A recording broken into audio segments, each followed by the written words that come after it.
Assalamualaikum warahmatullahi wabarakatuh.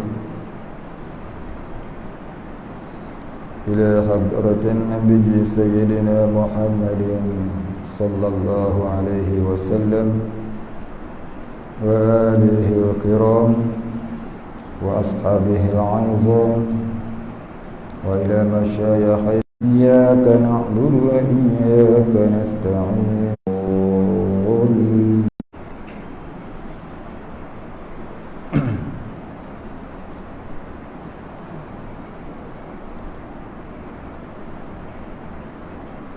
Alhamdulillahi Rabbil Alamin. Wassalatu wassalam ala ashrafil anbiya'i wal mursalin wa ala alihi wa sahbihi ajma'in. Rabbi shrah li sadri wa yassir li amri wahlul 'uqdatam min lisani yafqahu qawli. ولا علم لنا إلا ما علمتنا إنك أنت العليم الحكيم. رضينا بالله ربا وبالإسلام دينا وبمحمد نبيا ورسولا. اللهم اجعلنا من التوابين وجعلنا من المستغفرين وجعلنا من المتطهرين وجعلنا من الموحدين وجعلنا من المخلصين له الدين وجعلنا من العارفين وجعلنا من عبادك الصالحين وجعلنا من المتقين. اللهم أحينا بحياة العلماء وأمتنا بموت الشهداء آمين يا رب العالمين. Alhamdulillah Rabbil Alamin. Kita sambung bacaan kitab Alamat Kiamat. Malam ni kita buka muka surat 104. Qala musannif wal muallif rahimahullahu ta'ala wa nafa'ana bihi wa bi'ulumihi wa barakatihi amin ya rabbal alamin. Qala musannif, yang kelima daripadanya hadis asar. Yang kelima daripadanya hadis asar daripada salaf. Siapa salaf ni? Makna kata salaf iaitu orang-orang yang terdahulu, yang dinamakan juga ulama mutaqaddimin.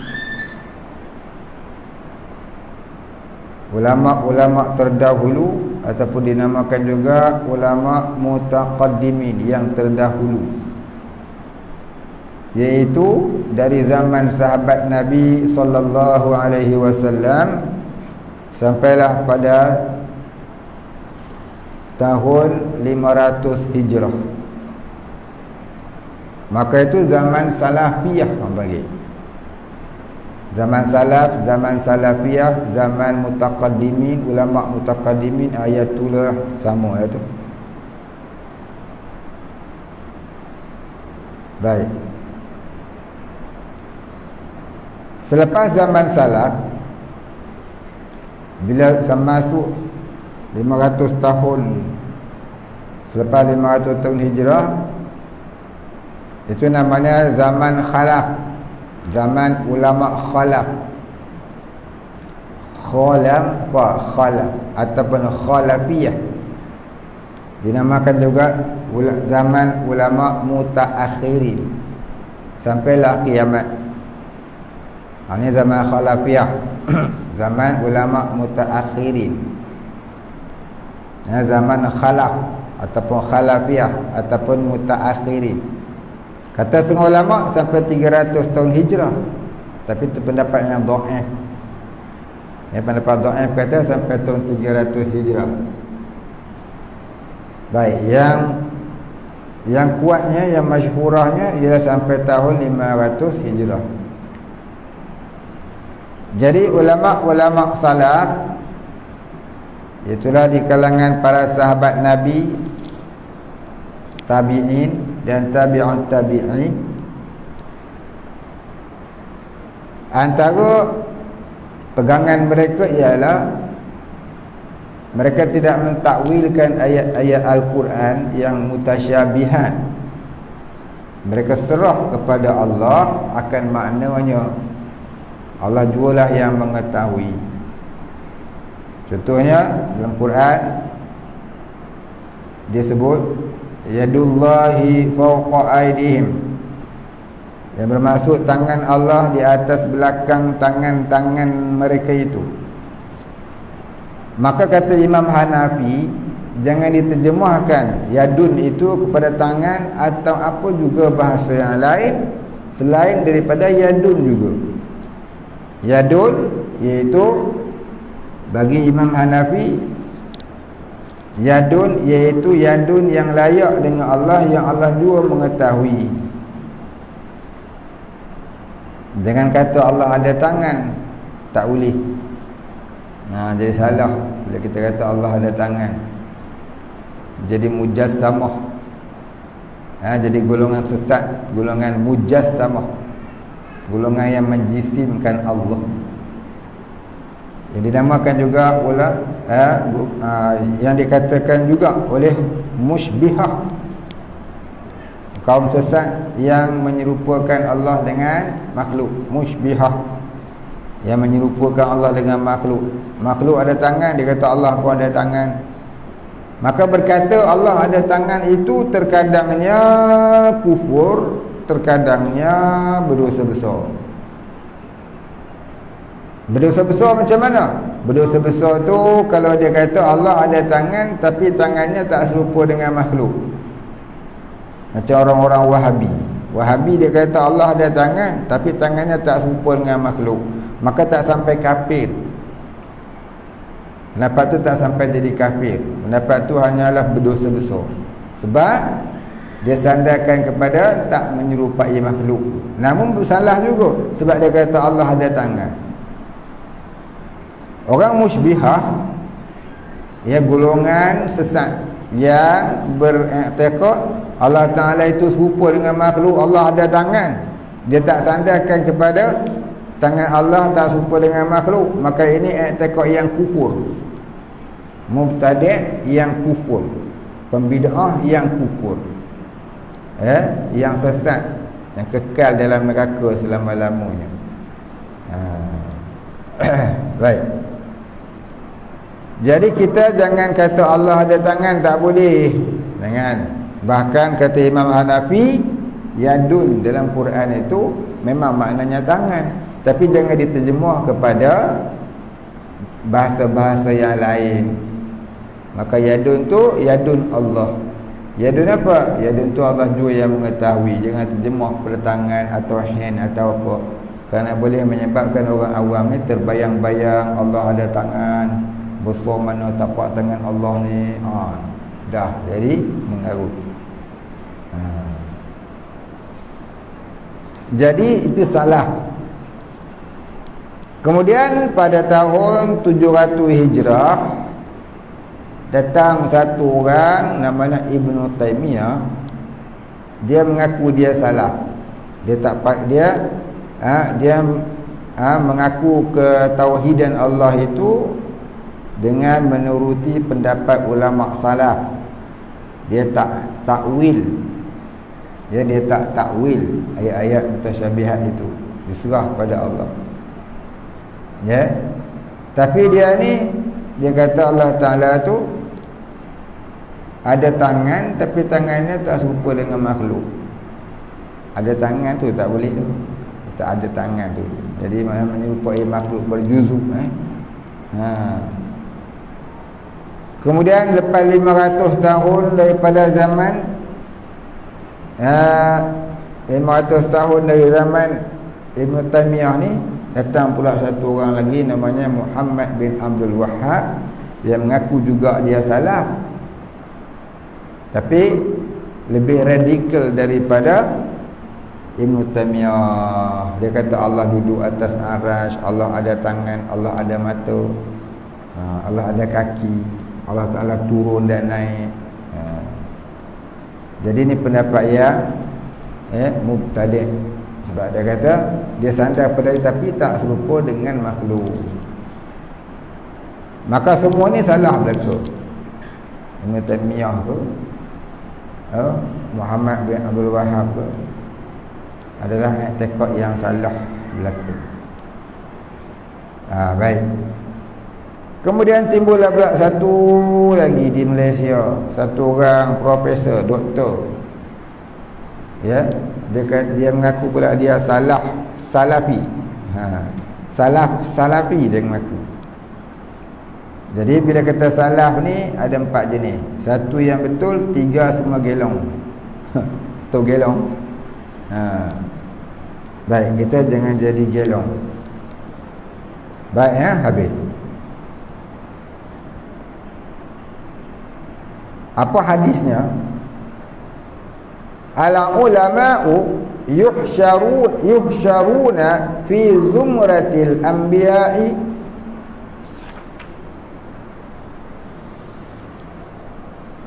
wal quda'u yuhsyaruna fi zumratis salatin. Bermaknanya bermula segala alim ulama itu dihimpun akan mereka itu pada padang mahsyar, di dalam jamaah segala nabi-nabi, di dalam bayang arash. Bayang yakni lindungan arash. Bayang di sini maknanya lindungan arash. Dan bermula segala qadi itu dihimpun akan mereka itu pada mahsyar, di dalam jamaah segala sultan. Sebab dia memerintah agama. Zaman dulu bila sebut qadi ni dia hakim mahkamah.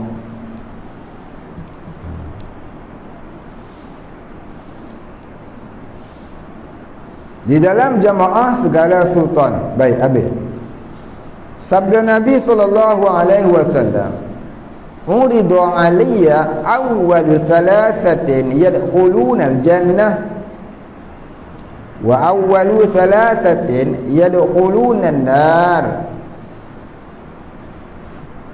Fa amma awwalu thalathatin yadkhuluna al-jannata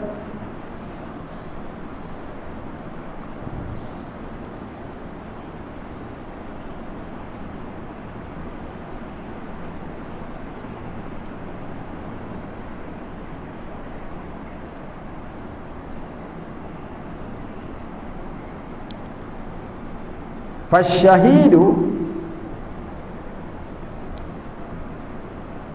wa adilu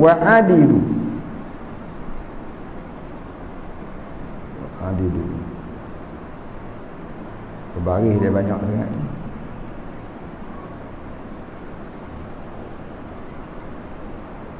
Apa makna wa'ain baraka?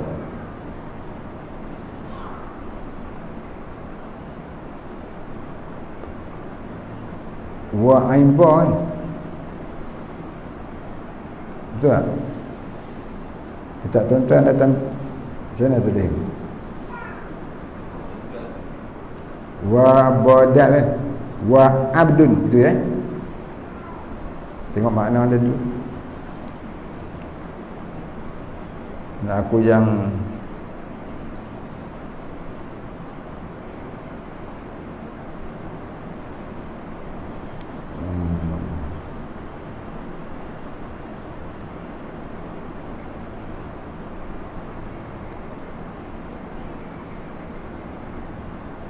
wa abdun wa ibadal putus, wa abdun mamlukun, dan hamba yang memiliki, yang hamba yang dimiliki. Wa abdun mamlukun gitu.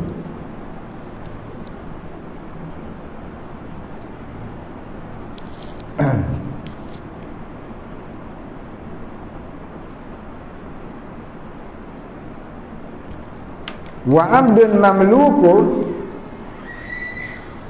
ahsana ibadati rabbi wa nasaha li sayyidihi wa afifun muta'affifun dhu siyali,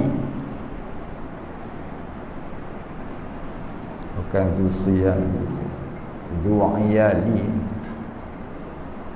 Hamba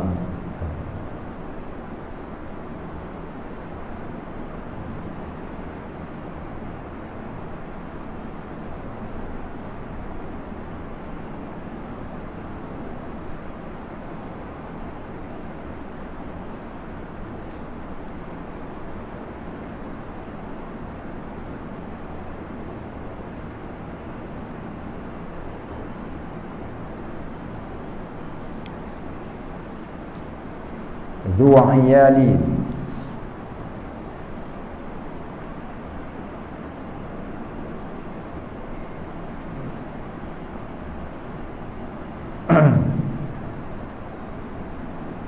Dhu iyali itu isim 5 dhu.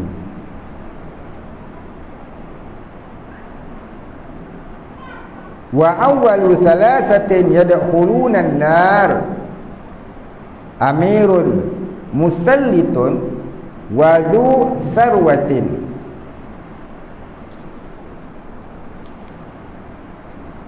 Tu atana dhu iyalin, dhu iyalin, dhu iyalin wa awwalu thalathatin yadkhuluna an-nar amirun musallitun wa dhu tharwatin la yu'ti haqqallahi wa faqirun fakhurun. Itu bermaknanya dilantikkan di atas aku akan yang awal daripada 3 orang yang masuk mereka itu ke dalam syurga, dan akan yang awal daripada 3 orang yang masuk mereka itu ke dalam neraka. Maka adapun yang awal daripada 3 orang masuk mereka itu ke dalam syurga itu, maka yang pertama yang mati syahid, yang kedua hamba yang dimilik akannya, yang mengeluk ia akan ibadah bagi Tuhannya, dan yang menghendaki ia baginya, ini penghulu, akan kebajikan, dan berdiri ia dengan berkhidmat kepada penghulunya. Yang ketiga, orang yang menegak ia daripada mencapai akan barang yang tiada halal, yang tiada halal ia baginya. Lagi yang menegak daripada meminta sedekah daripada manusia, lagi yang ampunya tanggungan daripada ahlinya. Dan bermula yang awal,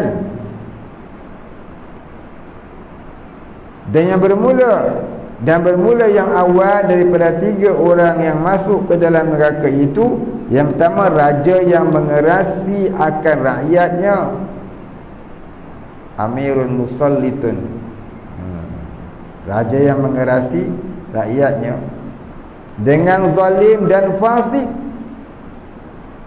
Yang kedua, orang yang ampunya harta,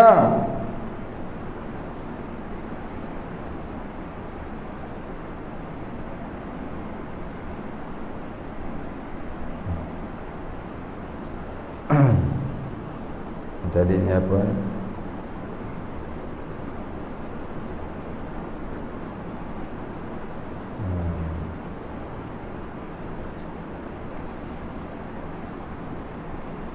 Dan raja yang kedua, yang pertama, raja yang mengerasi atas rakyatnya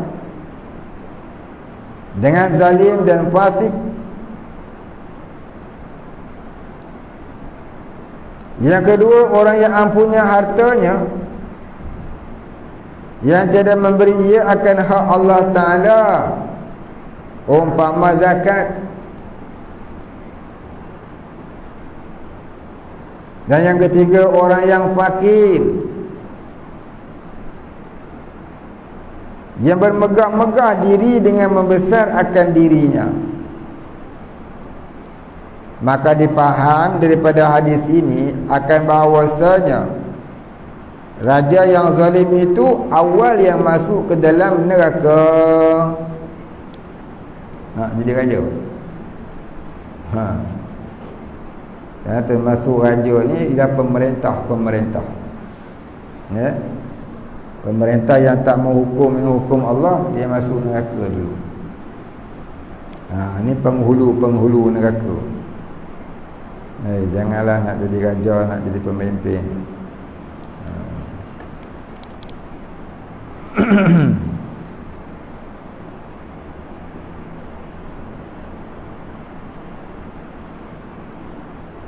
Maka di padang mahsyar itu diseksa akannya dengan terbang api neraka kepadanya dan kepada segala qadi-qadi yang bersama-sama dengan dia, seperti barang yang dimaklumkan di dalam hadis.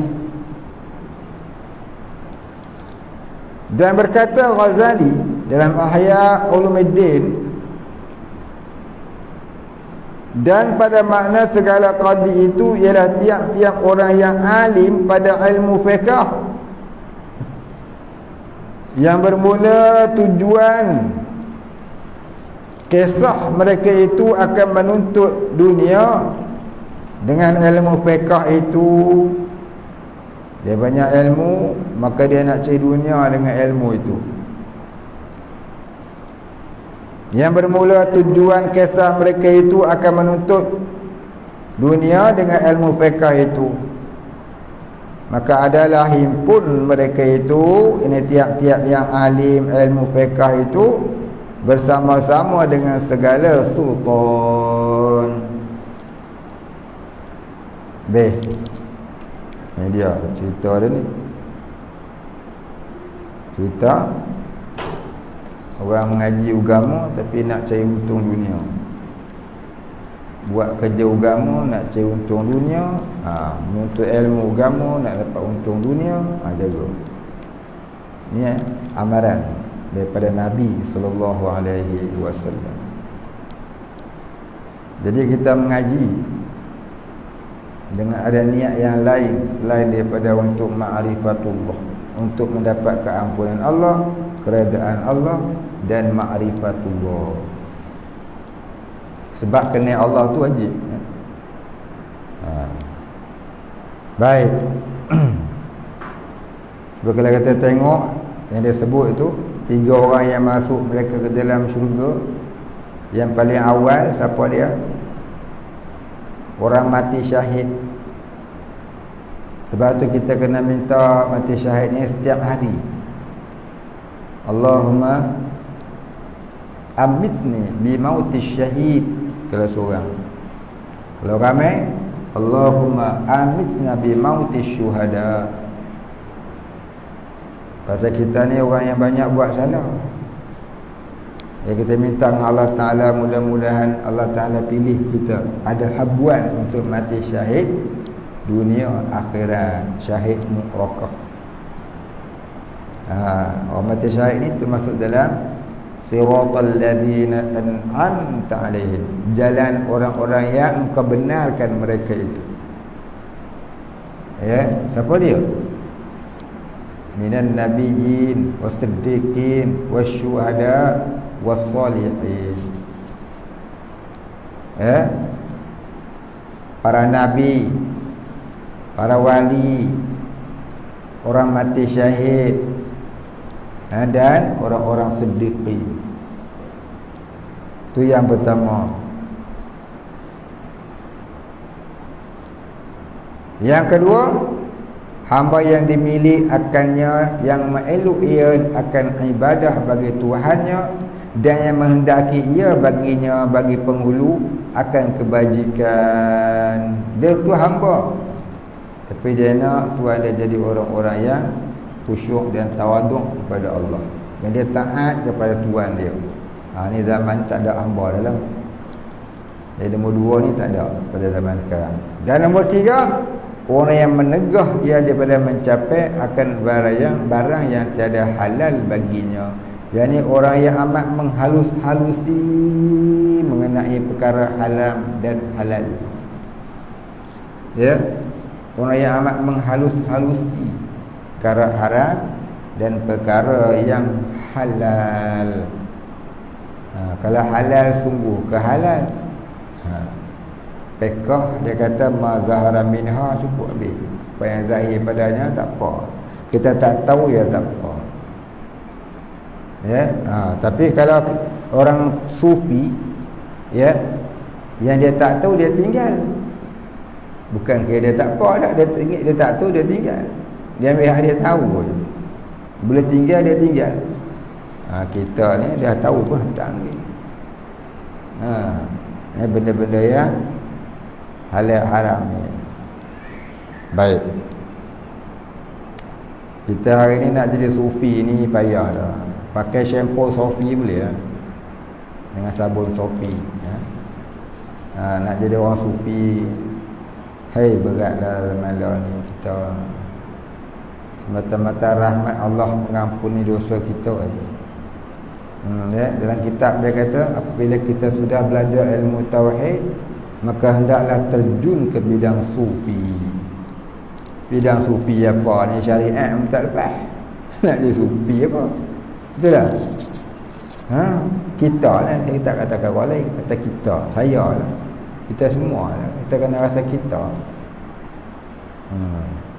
Jangan benda tak baik ni orang tu. Hak baik lah kita. Hak tak baik tu kita. Hak baik tu orang lain. Baik. Tiga ni. Yang kedua ni tu hamba, yang ketiga ni tu hamba yang dimilik. Tadi lagi dah. Orang yang menegah. Orang yang jaga sungguh benda-benda halal haram. Kita tengok halal sudah dah cukup dah tu, halal tu. Tapi kita tidak benda halal tu. Ya. Itulah kita zaman ni. Zaman jauh dengan Nabi. Tak dapat didikan dari Nabi ya. Baik Habib. Kemudian Nabi kata ada 3 orang pula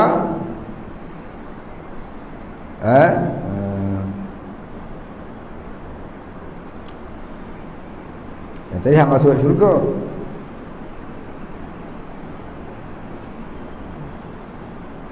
Kemudian yang masuk neraka pula. Mana awal-awal daripada manusia yang akan masuk neraka ni 3.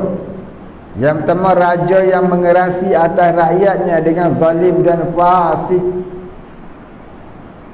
Raja yang mengerasi rakyatnya. Maksudnya apa dia? Memaksa masuk rakyat dia, menuruti kehendak dia yang tidak berpandukan Quran dan hadis.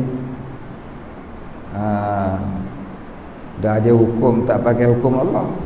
Dia suruh pula orang ikut dia, percaya dah, dengar cakap dia. Ni dia pemimpin yang zalim. Senang. Yang kedua, orang yang ampunya harta yang tiada memberi ia akan hak Allah Ta'ala, umpamanya zakat. Orang yang ada harta tapi tidak taat perintah Allah, tak mau bagi zakat, kedekut.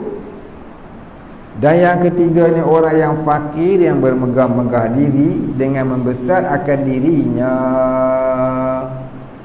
3 titik situ. Ya, orang-orang kaya dia banyak duit, dia sembang takabur dengan orang. Dia rasa dia tu mulia sangat dah. Pasal apa? Pasal dia kaya, duit banyak. Jaga. Baik, 3 ni kepala-kepala masuk neraka. Baik, habis. Maka dipaham daripada hadis ini akan bahawasanya raja yang zalim itu awal yang masuk ke dalam neraka, maka di padang mahsyar itu diseksa akannya dengan terbang api neraka kepadanya. dan kepada segala qadi-qadi yang bersama-sama dengan dia, seperti barang yang dimaklumkan di dalam hadis.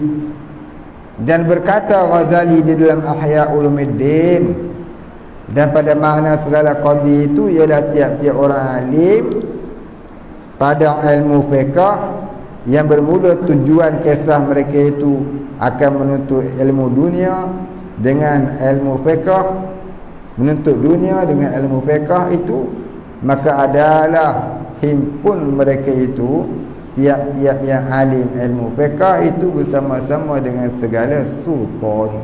Maknanya mereka akan duduk dengan sultan-sultan yang akan masuk neraka. Sebab dulu ni mengampu sultan. Sultan suruh buat fatwa, buat fatwa yang tak benar dengan Islam, tak sebenar dengan syariat. Ya. Dulu ni ada banyak orang-orang alim, oleh kerana nak mengampu pemimpin mereka, maka mereka kata ayat ni tak kena mengena dengan umat Nabi Muhammad. Ayat ni hanya terkena kepada Bani Israel sahaja. Jahat sungguh ulama. Dulu ada seekor ulama kat Malaysia ni. Seekor, saya kata seekor. Seekor dia. Tapi yang kata tu seekor, yang ikut kat belakang dia berekor-ekor. Ya, surah Al-Maidah. Allah Taala kata, "Wa man lam yahkum bima anzalallah fa ulaika humul kafirun." Siapa yang tak menghukum dengan hukum Allah, maka dia itu termasuk dalam golongan kafir. Ya, termasuk dalam golongan kafir.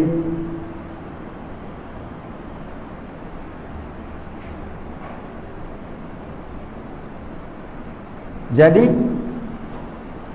satu ulama besar ni, dia nak mengampu pemerintah dia, pemimpin dia, supaya tak terasalah pemimpin ni akan ayat tu terkena kat dia.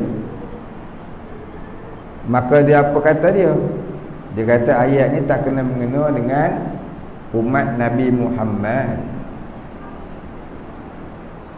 Umat ni, ayat ni terkena kepada umat Nabi Musa sahaja, tak kena mengena dengan umat Nabi Muhammad. Inilah dia contoh dia. Ya. Contoh orang alim yang duduk dengan sultan dalam neraka tu, dia masuk dulu dengan sultan. Wa alimun bil ilmihi lam yu'malan mu'adzabun min qabli abidil wasan.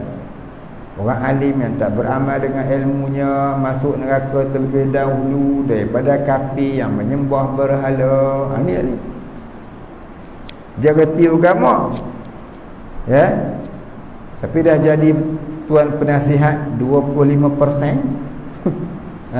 Itulah jadinya. Macam apa nama ni, Bal'am bin Ba'urah, penasihat Fir'aun, yang mendoakan kepada Allah agar Nabi Musa jangan masuk ke dalam negeri Kanaan. Pasal perintah Fir'aun suruh dia doa. Dia tuan-tuan, ya. Kalau tak makbul doa tu tak apa juga lagi, tahan juga walaupun berdosa. Kalau makbul doa tu bermakna bertambah-tambah azab dia, asbab doa dia tu, ya. Itulah hikmah apa? Cerita dalam tafsir dia kata, antara asbab tersesatnya Nabi Musa dan kaumnya di padang Sinai, di gurun, ya, di padang Sinai, iaitu gurun yang tak bertepi selama 40 tahun. 40 tahun tersesat, tak boleh keluar. Asbab doa Bal'am bin Ba'urah ni, kata setengah ahli tafsir. Ya. Jadi kita jangan duk backing lah. Kalau pemerintah tu salah, jangan backing, tegur dia. Tegur macam mana Masyitah menegur Fir'aun. Siapa Masyitah ni? Bukan Masyitah Ibrahim, itu mantan menteri. Ini kisah Masyitah zaman Nabi Musa dulu. Bagaimana Masyitah ni? Nama sebenarnya bukan Masyitah. Tapi dia dimasyhurkan dengan masyitah. Masyitah ni maknanya tukang sikat rambut. Jadi masyitah ni kerja dia tukang sikat rambut anak Fir'aun. Ya. Jadi masyitah ni kerja dia sikat rambut anak Fir'aun, tukang solek lah. Masyitah. Bila dia dah beriman dengan masyitah ni, dia kerja dia tu menyikat rambut anak Fir'aun, anak perempuan lah. Kan anak lelaki pula kot. Anak perempuan lah. Satu hari, tengah-tengah dia sikat rambut anak Fir'aun tadi ni,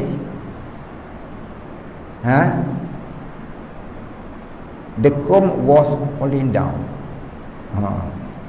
Sikat dia jatuh. Bila sikat dia jatuh, dia sebut Subhanallah. Terpacul keluar dari mulutnya, Subhanallah, Maha suci Allah. Maka anak Fir'aun ni, dia tanya Masyitah. Dia kata, wahai Masyitah, adakah lagi Tuhan selain daripada bapakku? Yang kau cakap tadi, Maha suci Allah tu, Maha suci Tuhan yang bernama Allah. Ada lagi ke Tuhan selain daripada bapakku? Masyitah ni jawab apa? Selamba ada Tuhan puteri, iaitulah Tuhan yang menjadikan aku, yang menjadikan engkau, yang menjadikan ayah engkau, dan yang menjadikan sekalian alam, dan yang memberikan rezeki kepada semua makhluk-makhluk ini. Masyitah tadi dengar penjelasan begitu, dia pun naik tanduk. Naik tanduk pasal apa? Marah pasal apa? Tak mengaku bapa dia Tuhan. Dia pun segera report. Ni orang rajin report ni anak Fir'aun. Orang kalau kawan salah, tolong backing. Jangan sampai dia kena penabuh. Tahu? Jangan sampai dia kena pengerajam. Jangan sampai dia kena penampor. Jangan sampai dia kena marah. Ini dah tukang report bagi orang ni kena tangkap, masuk penjara. Ini dia. Padahal benda masalah tu bukan besar pun, kecil lah. Ni tukang report nama dia. Bikin report ni orang. Jadi tukang report ni bikin report. Dia pun report lah kat bapak dia. Siapa bapak dia? Fir'aun laknatullah. Bila bapak dia tahu, dia panggil Masyitah. Wahai Masyitah, benarkah katamu ada Tuhan yang lain selain daripada aku? Dia tak kata benar tuanku, dia tak kata tuanku. Mana saya dia kata? Saya kata Tuhan sekalian alam adalah tuanku. Ni kalau qadi hak macam ni lah. Kalau qadi hak macam ni, barangkali dia kata lagu tu. Dengan anak dia berani, dengan bapak tak berani. Ya. Tapi Masyitah ni, Masya Allah, bila Sultan Raja Fir'aun ni tanya dia, benarkah katamu ada Tuhan yang lain selain daripada aku? Maka Masyitah dengan beraninya berkata apa? Benar tuanku. Siapa? Iaitulah Tuhan yang bernama Allah, yang menjadikan saya tuanku dan sekalian alam ini. Apa dia kata? Tangkap ini orang, penjarakan. Tangkap ni Masyitah. Kemudian ditangkap pula suami dia dan anak-anak dia. Dan salah seorang anaknya yang masih kecil, masih menyusu, ditangkap juga. Kemudian diancam Masyitah ni nak direbus dalam minyak yang mendidih. Maka diletakkan satu belanga yang dibentuk seperti lembu. Bukan bulat dah tu. Belanga tu dibentukkan seperti lembu, tengah-tengah tu kosong. Dimasukkan minyak.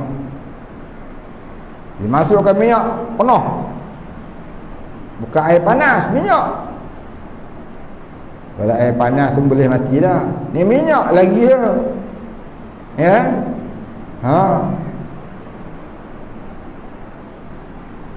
Kemudian dibawanya masyita yang sedang mendukung anak kecil, suaminya dan anak-anak dia lagi 2 orang. Khilaf ulama semula kata lah 2 orang anak dia.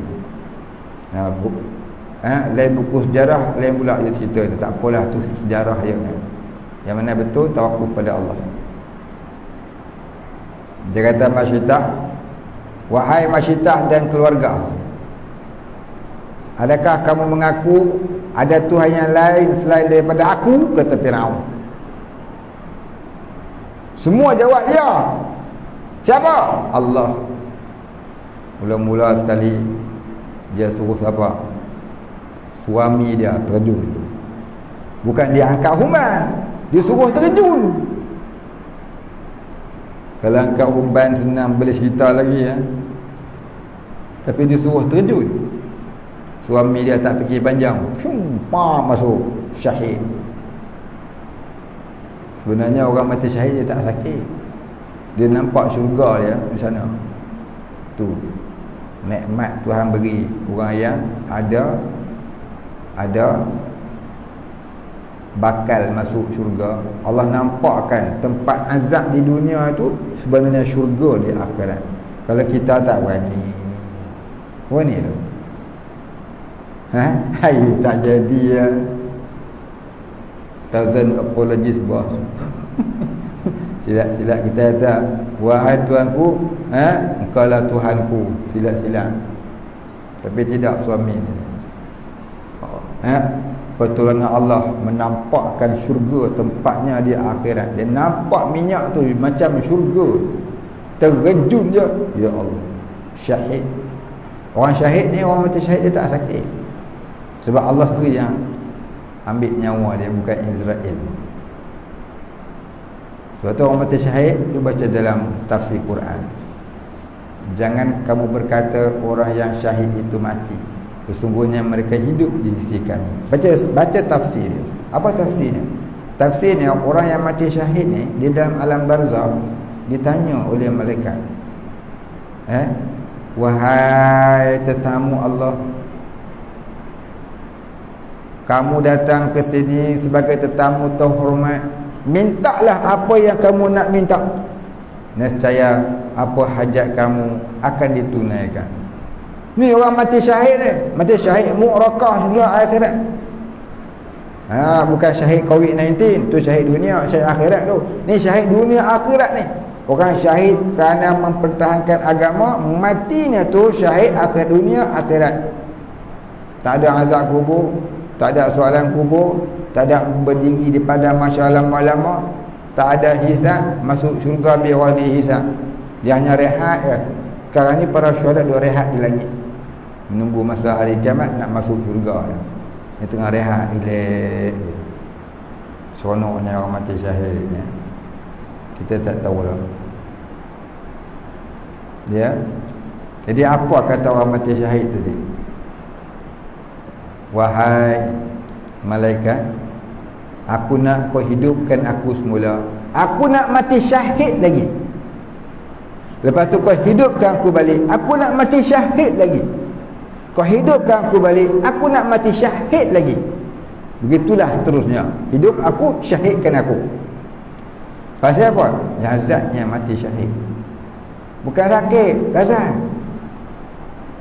Patutlah sahabat-sahabat Nabi bergerio nak masuk perang sabilillah.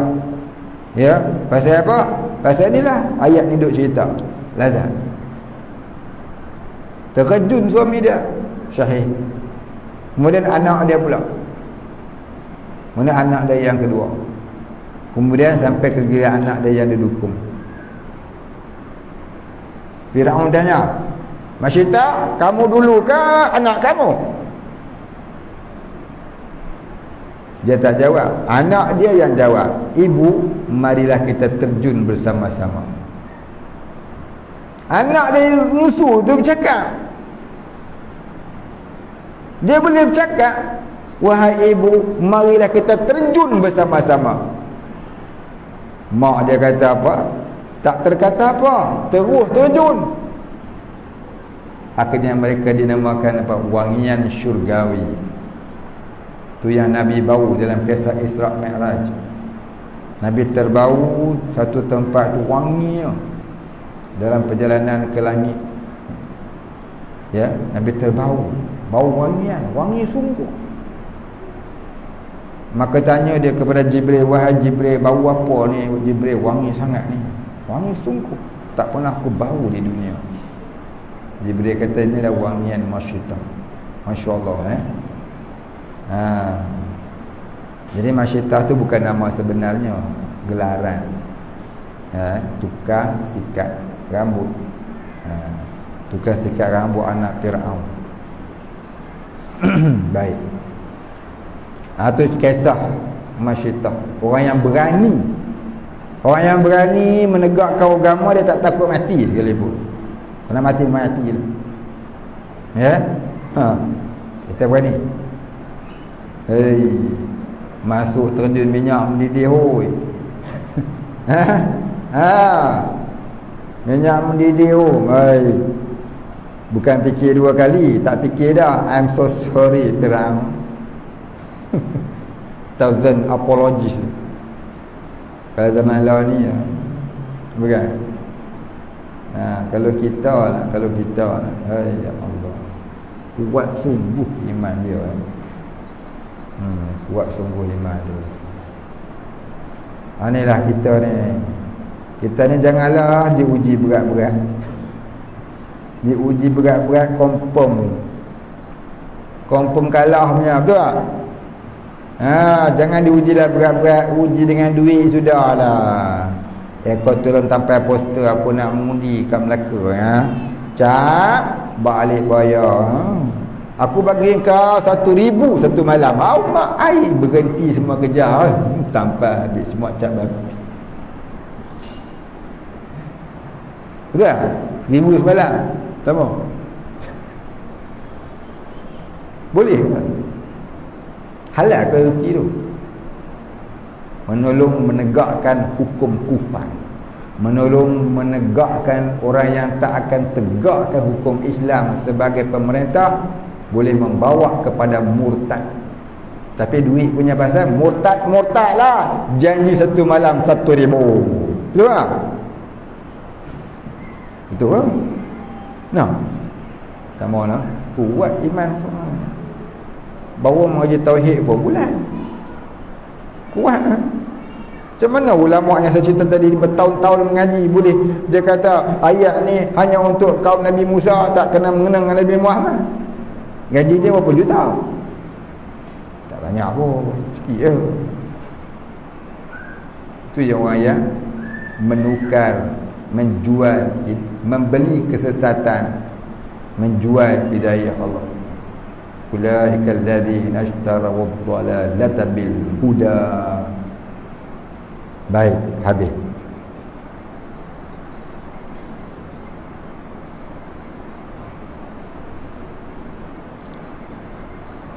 Dia kata kalau puteri itu anak Fir'aun, ibu anak Fir'aun Asiah ke? Bukan. Asiah ni tak ada anak dengan Fir'aun. Jadi anak perempuan Fir'aun ni katanya ialah anak perempuan Fir'aun dengan bininya yang lain. Mak raja bukannya seorang isteri.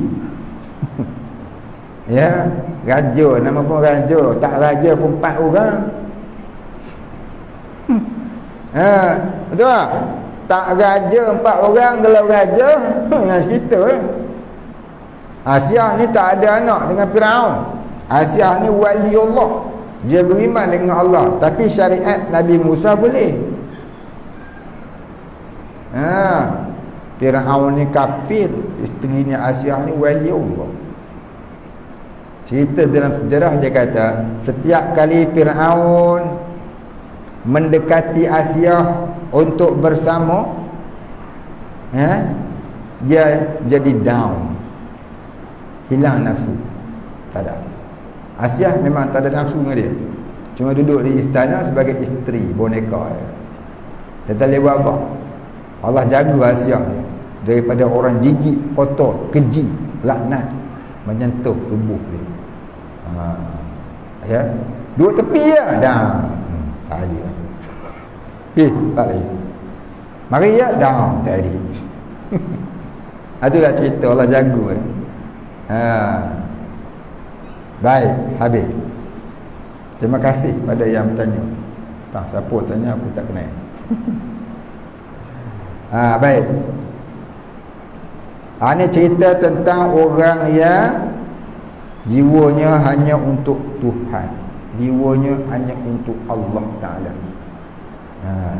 Siapa tadi? Masyaitan dan keluarganya.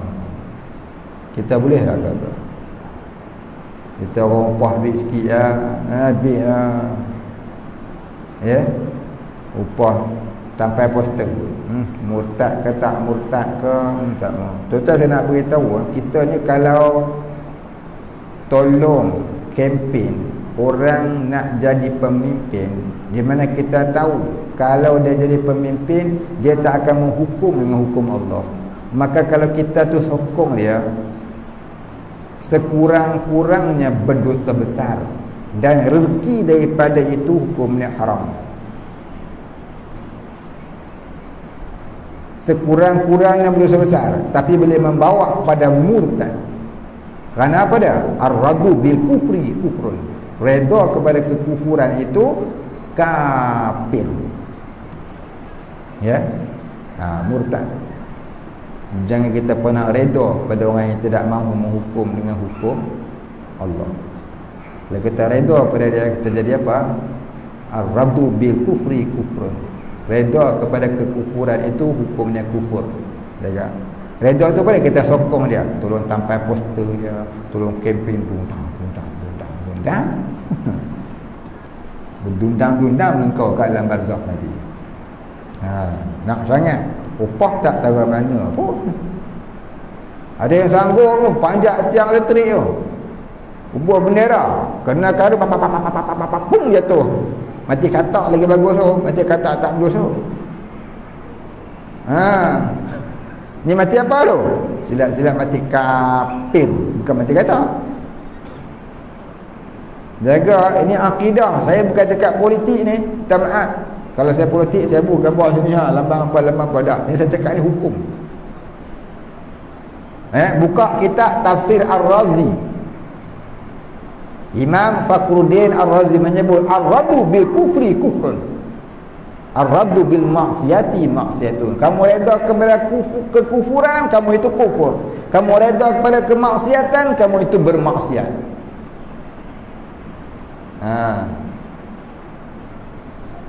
Saya dia kata ustaz ni ngajar cakap politik ni tangkam kan, tarik toliah. Saya tak cakap politik, mana ada gambar politik sini. Saya cakap agama ni. Tu kitab sebut. Kitab tu dikarang tahun bila tu? Bukan tahun 2021. Kitab tu dikarang Malaysia pun tak ada lagi. Negara tanah Melayu pun tak ada lagi. Baik, habis. Jadi kita ni dah ada ilmu, jangan sampai kita terjual agama dengan upah yang tidak seberapa. Al-Quran kata apa? Samanan qalila, upah yang sedikit, upah yang tak seberapa. Kalau kita biarlah kita mati tak makan daripada kita bersekongkol dengan orang-orang yang tidak mahu menghukum dengan hukum Allah. Tak ada pun orang mati tak makan.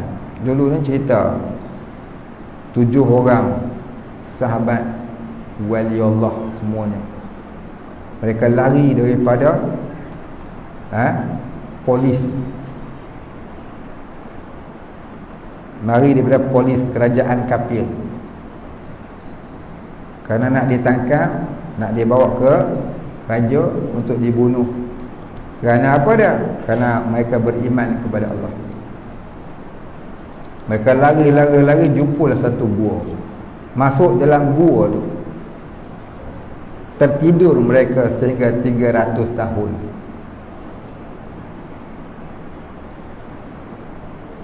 Jaga-jaga tak mati pun. Disangkanya baru semalaman dia tidur. Ambillah duit ni, kau pergi beli makan, kita tidur lapar. Ya kan, baru satu malam. Keluarlah seorang sahabat ni, tengok ke kanan, kut-kut ada polis, kapi ni nak tangkap dia. Tengok tak ada, dia pun tutup muka, pergilah ke pekan. Nak beli makanan, hulur duit. Toki kedai tu, tengok mana zaman kau hidup ni. Tengok orang pegang dia. Mana kamu dapat duit ni? Duit saya. Lama dibawa ke balai polis. Polis pula bawa dia ke pengadilan. Pengadilan pula tanya dia, mana kamu dapat duit ni? Duit saya. Kamu duduk di mana? Kamu tak ada rumah, kamu dalam gua. Betul? Dipendekkan cerita, raja nak ikut kat dia ni. Dia kata dia tidur dengan kawan dia. Rupanya duit tu dia kaji-kaji dah 300 tahun dulu. Ya, tertidur dalam gua 300 tahun. Raja datang. Dia raja mengucapkan salam. Rupanya raja dulu dah mampu lama. Berganti-ganti lah sampai raja Islam zaman tu. Mereka yang digelarkan Ashabul Kahfi. Ya, sahabat-sahabat gua Kahfi. Ya, tidur 300 tahun. Lepas tu jaga nak makan. Lepas tu tidur balik, terus Allah Ta'ala ambil nyawa. Ya, siapa dia? Ketuanya bernama Miksal Mina. Pengikutnya bernama yang pertama Tamlihan, Mirtunus, Nainunus, Zunawanus, Saribunus, Falyastatiyunus. 7 orang. Anjingnya bernama Qitmir. Siapa hafal nama ni, Allah jaga iman. Yang disebut dalam kitab hadis. Kita tafsir pun ada. Apa? Saya sebut tadi, boleh hafal. Kita tak apa itu. Kami apa siapa dia? Michael Jackson, Michael Jackson, Janet Jackson, Whit Morrow, Rick Jackson, Comeback, Rock Popeye. Yang tu kita ingat.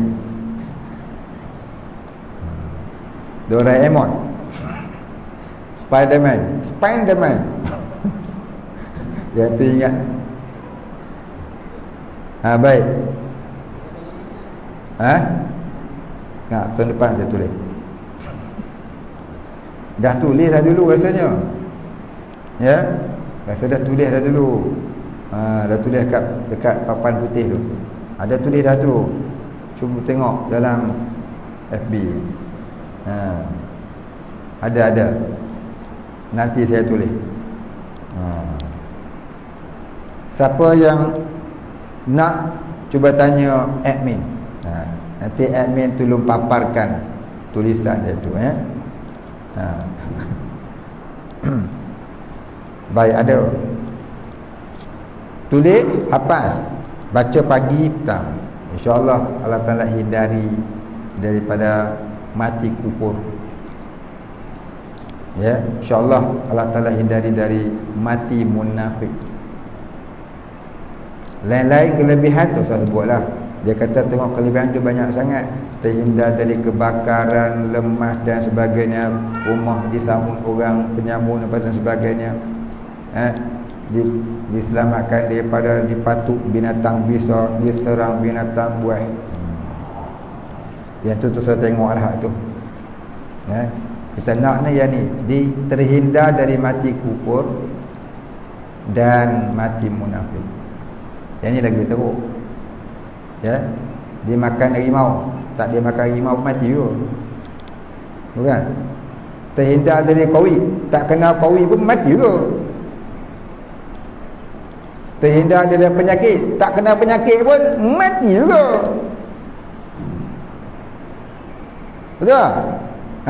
Jadi semua tu memang lumrah. sudah ya di dalam ketentuan Allah. Apa Nabi Zakaria tak kerti kena baca doa? Kenapa dia mati kena gergaji? Kenapa? Ada lebih kurang hampir 4,000 Nabi dibunuh oleh Bani Israel. Ada orang tak kerti ke berdoa? Tak ada ke jampi-jampi menghalang diri? Daripada dibunuh oleh umat dia, kaum dia sendiri. Mati juga dibunuh oleh kaum dia sendiri. Hampir 4,000 Nabi di kalangan Bani Israel yang dibunuh oleh kaum sendiri. Jadi kalau kata terhindar ini, itu insya-Allah. Kalau memang Allah Ta'ala nak selamatkan kita dari itu. Nabi sendiri pun terkena sihir. Nabi kita Muhammad pun terkena sihir. Nabi Sulaiman pernah disihir oleh iblis. Nabi Ayub pun dibawa sihir oleh iblis, masuk ke dalam tubuhnya. 7 tahun dia sakit. Jadi kalau kita kata baca ayat ni kamu akan terhindar daripada sihir, confirm. Confirm ni bukan bapak kita punya. Ini Allah Ta'ala punya. Tak boleh confirm. Compound boleh. Tak vaksin kena compound. Berhenti di RNR, padan muka.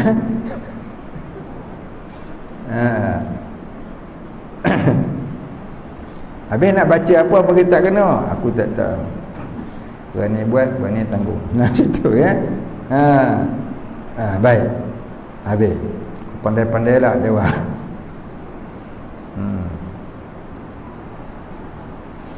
Kita berhenti setakat itu dulu ya. Nanti bila-bila ada masa saya tulis. Saya tulis kat depan ni esok ya. Tuan-tuan boleh salin. Saya rasa dulu saya dah tulis. Ada admin dah masuk dalam FB ya. Baik, kita berhenti itu. Kemudian kata yang keenam daripadanya ila akhirih wallahu a'lam wala ilma lana illa ma 'allamtana innaka antal alimul hakim wallahu a'lam. Kita baca kitab Minhajul Abidin. Lepas insya kita boleh rehat. Buka muka surat 147.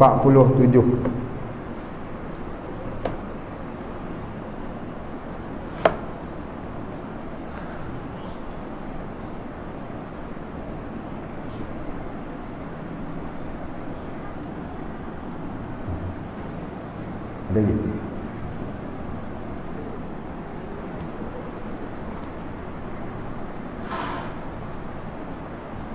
Kitab Minhajul Abidin, kita masih lagi pada bab tanjakan rintangan, aqabah rintangan. Muka surat 147 penggan bawah. Qala musannif wal muallif rahimahullahu taala wa nafa'ana bihi wa bi'ulumihi wa barakatihi amin ya rabbal alamin. Qala musannif, apabila engkau bertanya, sekarang saya minta dijelaskan tentang hakikat tawakal dan apa hukum yang wajib diyakini bagi hamba Allah mengenai urusan rezeki. Maknanya kita ni nak bertawakal kepada Allah tentang urusan rezeki ni macam mana dan apakah hukumnya. Sebagai jawapan, ketahuilah bahawa persoalan itu akan dijelaskan dalam 4 perkara seperti mana berikut. Yang pertama, menerangkan perkataan tawakal. Fahamkan dulu apa makna tawakal. Jangan sebut ya tapi tak faham. Yang kedua, menerangkan tempat tawakal. Ya, jangan tawakal tak bertempat. Ya, jangan tawakal tak bertempat, mesti ada tempat dia. Mana tempatnya apa dia? Masa dia, keadaan dia macam mana. Kamu nak tawakal tu, jangan tawakal untuk menang juara lagu rock. Itu bukan tawakal. Itu namanya cari penyakit. Yang ketiga, batas dan hakikat tawakal. Sekat mana kamu kena tawakal? Sekadar mana yang wajib? Apa yang menjadi benteng untuk bertawakal? Kamu kena ada persediaan untuk jadi orang yang bertawakal. 4 perkara ni kita kena faham. Ya. Dia kena faham. Yang pertama, apa makna tawakal? Yang kedua, tempat bertawakal. Yang ketiga, batas dan hakikat tawakal. Dan yang keempat, apakah yang menjadi benteng untuk kita jadi orang yang bertawakal kepada Allah. Fa iza azamta fatawakkal 'ala Allah. Bila kau berazam, hendaklah kau bertawakal pada Allah. Nak kahwin, duit dah ada kau jangan risau, kahwin dulu. Sebab benda tu Tuhan suruh. Dia nak kahwin, duit dah ada. Itu tak ada lagi, ni tak ada lagi, itu tak ada lagi, ni tak ada lagi. Mati dah kau tak kahwin. Kau kahwin dulu, nanti rezeki tu dia datang kemudian. Orang kahwin ni Allah bagi rezeki yang kadang-kadang kita tak menyangka. Dan siapa itu perintah Allah. Nabi pun suruh. Hak Nabi tak suruh, berani pula. Nabi suruh, tak berani pula. Baik. Adapun tentang lafaz tawakal secara bahasa mengikut wazan tafa'ul. Tafa'ulan. Tafa'ala, tafa'alu, tafa'ulan. Itu wazan tu. Dari asal kata, yang dari asal akar kata wikalah, yang artinya perwakilan. Kita wakilkan kepada Allah pada pihak melaksanakan keinginan kita, kehendak kita, kemahuan kita. Jadi orang yang bertawakal kepada seseorang ialah yang dianggapnya sebagai wakilnya dalam mengurus segala urusannya, serta dalam memberikan jaminan untuk memperbaiki dirinya, telah pun memadai dilakukan oleh wakilnya sahaja.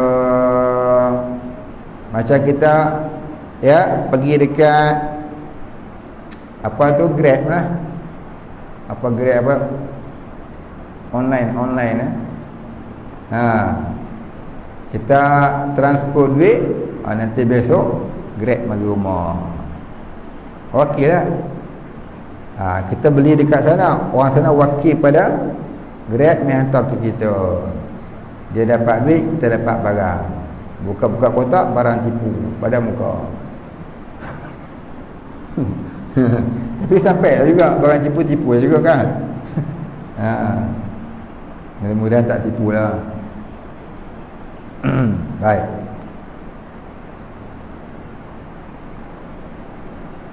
Jadi adakah kita yang bawa dia barang tu? Dah kita tunggulah. Kita WhatsApp dia dah transport duit dia online dah. Berapa ringgit? RM5. Tunggu je lah 3 hari sampai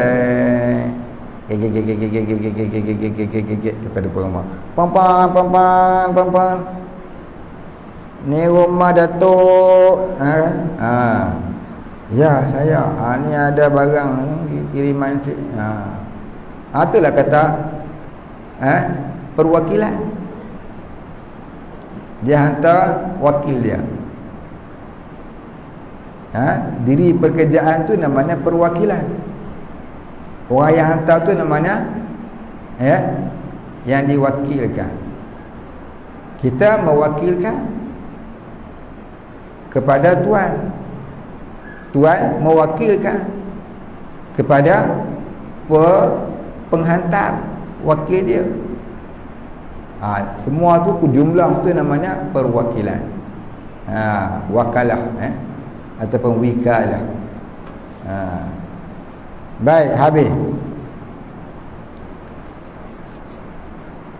Jadi dia kata telah pun memadai dilakukan oleh wakilnya sahaja, tidak usah dilakukan oleh mewakil, yakni orang yang mewakilkan. Tidak ada takalluf dan juga tidak bimbang. Itulah arti perkataan tawakal secara ringkas. Kita tak payah nak takalluf. Apa tak payah sibuk-sibuk dah nak buat kerja tu. Tak payah tanya, betul ke nak tak? Betul ke nak tak? Tak payah. Dia kata serah kat dia, dia buat kerja semua. Kita tunggu lah kat rumah. Ibarat macam kita tanam buah kan. Ambil biji benih tak dalam polybag. Kemudian tunggulah dia besar. Bukan kita nak kena pergi tarik sikit-sikit pokok tu beri naik cabang, beri naik daun, naik tunas, naik cabang. Kau tarik putus tu. Nak tarik apa? Bukan. Jadi tawakal tu mudahnya macam usaha kita ambil polybag, isi tanah hitam, kemudian ambil biji benih tanam. Kemudian letaklah tempat redup sikit, serah pada Allah, pada pihak menumbuhkan dia. Kita jangan duk kacau lah. Kita jangan duk risau lah. Dia kita serah pada Allah. Buat apa kita nak risaukan Allah nak bagi kita tidak, nak bagi kita tidak, nak bagi kita tidak. Itu bermakna kita tidak berserah pada Allah. Ni kalau aku buat kerja agama ni, selamat ke hidup ke di dunia? Di dunia boleh makan ke aku?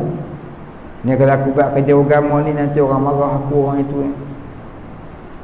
Hidup di dunia ni, buat kerja agama ke, buat kerja dunia ke, orang marah rupa ya. Pergi masjid orang marah, tak pergi masjid pun orang marah. Pergi masjid orang marah pergi masjid, tak pergi masjid orang marah cara tak pergi masjid, orang marah juga. Betul? Kau nak kira dengan orang, kau tak buat apa, duduk lautan di Tyson, rimau pula marah, lenyap kau ni. Itulah dia. Duduk di dunia ni orang marah, pakai serban orang marah, pakai topi bareta orang marah. Betul tak? Orang layan orang tak hidup agama lah dekat atas diri. Betul tak? Itulah cerita dia. Jadi agama ni dia kena tegak walaupun di mana kita duduk. Agak-agak dah kita tak boleh duduk satu tempat. Sebab apa? Jadi fitnah agama ke atas kita. Kita tak dapat nak mengamal agama dengan sebab teruk sangat di situ. Kita hijrah tempat lain. Nabi suruh hijrah. Bila kita nak hijrah itulah kita kena serah pada Allah. Aku nak makan apa di sana ya Allah. Aku nak duduk di mana ya Allah. Apa kerja aku ya Allah. Aku nak pergi mengaji kat mana. Nanti orang kata aku gini ya Allah. Aku seorang-seorang ya Allah. Tak ada adik-beradik, tak ada siapa ya Allah. Kau jangan fikir seluruh dunia, seluruh alam ni milik Allah. Kalau kau betul dengan Allah, duduk di mana-mana pun Allah akan muliakan. Duduk je lah. Orang jahat pun dimuliakan orang. Betul tak? Penyamun tarbus masuk Malaysia pun diberi datuk. Betul. Penyangak tidur masin masuk Malaysia pun dapat Tan Sri. Ada rezeki dia. Kenapa kita nak buat kerja Tuhan tak boleh nak harap kepada Tuhan yang maha agung, yang maha memberi. Jadi kita nak buat kerja Allah Ta'ala, kita kena serah pada Allah. Jangan serah ke atas diri. Jangan harap bantuan orang, jangan harap kepandaian diri. Serah pada Allah ialah. Aku tak reti ya Allah, aku bodoh ya Allah, tapi aku nak mati syahid ya Allah. Aku nak mati orang mulia di sisimu ya Allah, bukan mulia di sisi manusia. Jadi aku nak buat kerja agama ya Allah. Aku tak nak mati kafir ya Allah, aku tak nak mati fasik ya Allah, aku tak nak mati munafik ya Allah. Tolong aku ya Allah, aku nak buat kerja agama. Tolong dorongkan aku ya Allah. Minta dengan Tuhan lah. Lepas tu kalau orang nak hina nak apa, itu serah pada Allah semua. Jangan fikir. Kita fikir ni apa, macam mana aku nak memperbaiki diri aku dengan Allah, bukan dengan makhluk, dengan Allah. Jangan cari sikit pun pandangan, tarikan, perhatian daripada makhluk. Ya, serah semuanya kepada Allah Ta'ala. Itu nama dia fa'iza azamta fatawakkal 'ala Allah. Kita nak keluar rumah tu jangan lupa baca ayat tu. Walaupun lagi nak pergi beli lagi kedai lah. Nak pergi kedai lah. Nak beli apa? Nak beli belacan made in Terengganu. Nak keluar tu start mata brong baca fa iza tawakkal fa iza azamta fatawakkal 'ala Allah. Baca. Ya. Ataupun hasbunallah wa ni'mal wakil. Cukuplah. Madailah Allah tempat aku berwakil. Jalanlah. Jadi Allah menggerakkan dalam rahmatnya, insya-Allah. Kalau mati tengah jalan sekalipun, mudah-mudahan mati itu mati menjadi orang pilihan Tuhan. Bukanlah mesti baca tu tak jadi apa.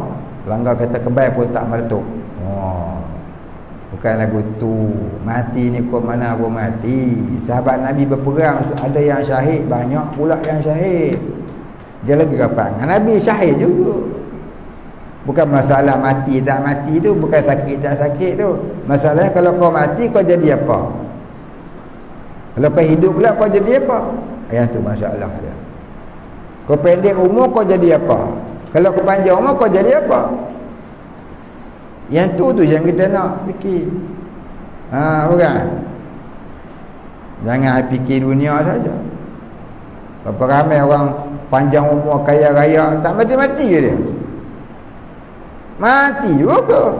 Ya. Yang kita nak ni, hidup selepas mati ni aku jadi apa? Itu nak ajar tawakal ni. Bila nak buat kerja agama, kena ada penyerahan urusan kita tu kepada Allah. Jangan berdiri di atas kaki sendiri, tapi berdirilah dengan Allah. Baik. Dengan demikian tawakal ialah mempercayakan sesuatu kepada seseorang. Adapun tempat bertawakal pula terdapat dalam 3 tempat. Yang pertama, tawakal mengenai qismah, yakni nasib.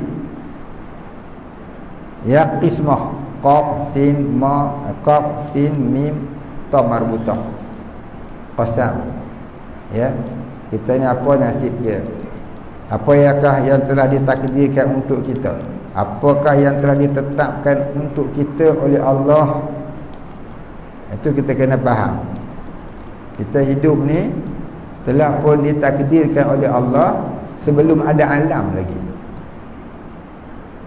Sebelum ada alam ni, takdir itu sudah ada di dalam takdir Allah. Takdir Allah ni dia qadim lagi azali, bukan baru ditakdirkan.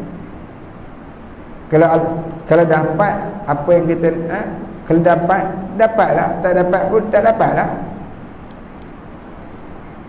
Atau masuk kata kita kena tawakal tentang nasib kita.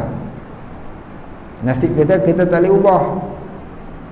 Nasib kita tak boleh ubah. Nasib kita telah pun tertakdir pada azali. Kita hanya menjalani takdir Allah itu sahaja. Jadi kalau nak minta juga, minta, ya Allah, jadikanlah aku ni orang yang istiqamah alal ubudiyah. Baik.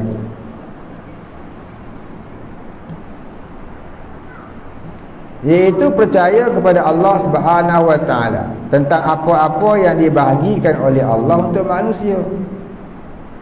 Artinya seorang hamba tidak akan menyalahi terhadap apa-apa yang sudah ditentukan oleh Allah, sebab keputusan Allah itu tidak akan berubah.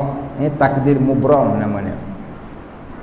Takdir mubram tidak berubah. Yang kita kata doa boleh mengubahkan takdir, itu takdir muallaq. Pada syariat kita kata gitulah. Kalau tidak buat apa nak doa? Kalau tidak buat apa nak solat? Kalau tidak buat apa nak taubat? Kalau tidak buat apa nak sedekah? Kalau tidak buat apa nak taat? Serahilah. Dah jadi Jabariyah. Itulah. Baik. Yang kedua, dalam hal pertolongan. Misalnya, kalau kita sedang berjuang lalu mendapat pertolongan, maka hal itu tidak akan luput. Jadi kita mesti meyakini dan percaya kepada pertolongan Allah ketika sedang berjuang. Kesimpulannya, jika kita berjuang untuk Allah, maka pasti Allah akan menolong kita. In tansurullah yansurkum. Kamu tolong Allah, Allah tolong kamu. Maksudnya kamu tolong diri kamu itu menegakkan agama Allah, maka Allah akan tolong kamu untuk menegakkannya. Maka di dunia kamu menang, di akhirat kamu dapat piala kemenangan itu. Hal ini sekaligus merupakan janji Allah. Fa iza azamta fatawakkal 'ala Allah. Kalau engkau berkemahuan, engkau sudah kuat, maka mestilah bertawakal kepada Allah. Ini kau serahkan kepada Allah apa yang kau inginkan itu. Serahkan pada Allah. Baik pada Allah, baiklah pada kita. Dan lagi firman Allah, in tansurullaha yansurkum. Kalau kamu berjuang untuk Allah, maka Allah akan menolong kamu. Wa kana haqqan alaina nasrul mu'minin. Adalah hak ke atas kami untuk memberi pertolongan kepada orang-orang yang beriman. Kalau kita beriman kepada Allah dan berjuang untuk Allah, maka janganlah ragu-ragu lagi tentang akibat atau risiko yang akan dihadapi. Tapi memang sungguh orang buat kerja agama, dia akan menerima ujian demi ujian demi ujian. Sebenarnya bukan buat kerja agama saja, buat dosa tu pun dapat musibah. Betul tak? Satu orang ni belajar nak jadi, ya, nak jadi qori. Masuk pertandingan tak menang-menang. Seorang lagi belajar nak jadi penyanyi. Masuk pertandingan tak menang-menang. Lama-lama menang juga dia. Jadi makna dia, buat baik pun ada susah payahnya, buat jahat pun ada susah payahnya. Kalau lagu tu baik, buat yang baik. Payah di dunia, senang di akhirat. Kalau buat yang tak baik, di dunia payah, akhirat lagi payah. Gitu. Baik, jadi kita kena yakin Allah akan membantu kita. Aku nak buat baik, ya Allah bantulah aku. Di sana tanam perasaan Allah akan bantu kita. Kalau kita dah rasa awal Tuhan tak bantu aku ni gini, memang tak dapat lah. Awal-awal lagi dah buruk sangka dengan Allah Ta'ala. Awal-awal lagi dah jahat sangka dengan Allah Ta'ala. Baik. Inilah arti tawakal dalam soal bantuan Allah Subhanahu wa Ta'ala dalam perjuangan. Baik, dia kata ada 3. Kita baru baca 2. Ya, minggu depan kita baca yang ketiganya, si. Si turun tanda. InsyaAllah kita sambung. Wallahu a'lam. Ada soalan tak? Tak ada soalan. Wallahu a'lam. Al-Fatih. A'udzu billahi minasy syaithanir rajim. Bismillahirrahmanirrahim. Alhamdulillahi rabbil alamin. Ar-Rahmanir Rahim. Maliki yaumiddin. Iyyaka na'budu wa iyyaka nasta'in. اهدنا الصراط المستقيم صراط الذين أنعمت عليهم غير المغضوب عليهم ولا الضالين. بسم الله الرحمن الرحيم. الحمد لله رب العالمين، والصلاة والسلام على أشرف الأنبياء والمرسلين وعلى آله وصحبه أجمعين.